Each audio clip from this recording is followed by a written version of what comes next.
Hello everyone. तर बघा 42 size म्हणजे अर्थातच थोडी हेवी साईज, तर त्या साईजचं ब्लाऊज मी कटिंग करत आहे. तर त्याची मापं कशा पद्धतीने टाकली ते तुम्हाला इथे मी थोडक्यात दाखवते बघा. तर हा बॅक पार्ट आहे.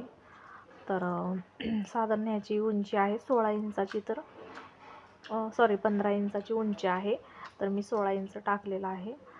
तर याचा गळा बघा त्यांना थोडासा पसरट चौकोनी शेपमध्ये, थोडा कॉर्नरला असा थोडासा गोलाईमध्ये अशा पद्धतीने त्यांना हवा आहे.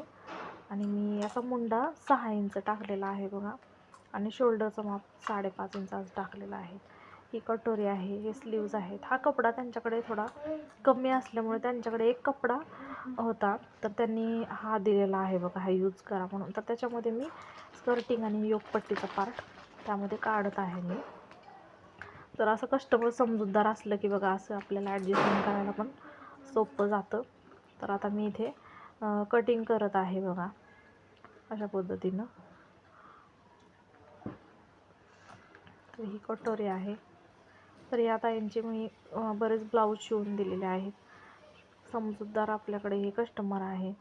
तर ॲडजस्टमेंट स्वतःच, आपण ॲडजस्टमेंट करायला लावत नाहीत आपल्याला, तर ते स्वतःच आपल्याला असं काही कमी जास्त असेल तर ते आणून देतात व्यवस्थित.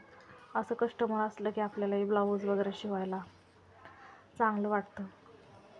तुमच्याकडे पण असे कस्टमर आहेत का? मला नक्की कमेंट करून सांगा. थँक्यू.